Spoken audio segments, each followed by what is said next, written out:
மோடி மஸ்தான் மாதிரி வேலை இருக்க அப்படி நீங்களே சொல்லியிருக்கீங்க. நான் பிரதமரை சொன்னாரா என்பது எனக்கு சந்தேகம் வந்து மோடி மஸ்தானே சொல்லியிருக்கீங்க, டிவியில் பதிவாயிருக்குது. மாண்பு முதலமைச்சர் அவர்கள் மகளிர் உதவித்தொகை அறிவித்தார்கள். காலையில் நான் டிவியில் பார்த்தேன். உண்மையிலே திடீர்னு பார்த்தா எல்லாருக்கும் 5000 ரூபாய் கிடைச்சிட்டு அப்படின்னாங்க. மாண்புமிகு முதலமைச்சர் நானும் பார்த்தேன், நீங்கள் பேட்டி தந்தீங்க. இது சம்பந்தம் சொல்லும் போது மோடி மஸ்தான் மாதிரி வேலை இருக்க அப்படி நீங்களே சொல்லியிருக்கீங்க.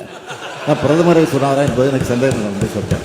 மோடி மஸ்தானே சொல்லியிருக்கீங்க, டிவியில் பதிவாயிருக்குது. தவறி சொல்லியிருக்கலாம், ஆனால் மோடி மஸ்தான் நிறைய பண்ணிட்டாங்க அப்படின்னு சொன்னீங்க. இப்பொழுது 5000 ரூபாய் சேர்த்து கொடுத்திருக்கிறார்கள்.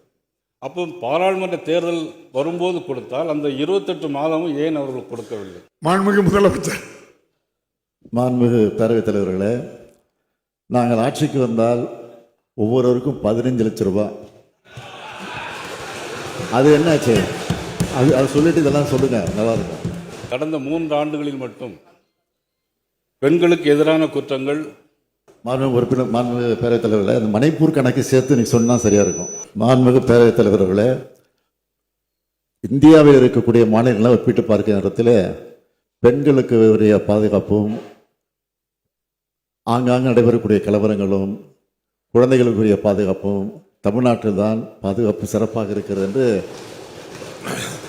உங்களுடைய ஒன்றிய அரசு தந்திருக்கக்கூடிய குறிப்பை தெளிவாக தந்திருக்கிறது. பாஜக ஆளுகிற மாநிலங்களில் தான் இன்றைக்கு கலவரங்களும் பெண்களுக்கு பாதுகாப்பு இல்லாத சூழ்நிலை இருக்கிறது என்பதையும் ஆதாரங்களோடு நான் விளக்குவது தயாராக இருக்கிறேன். அதை ஏற்றுக்கொள்ள உறுப்பினர் தயாராக இருக்கிறார்.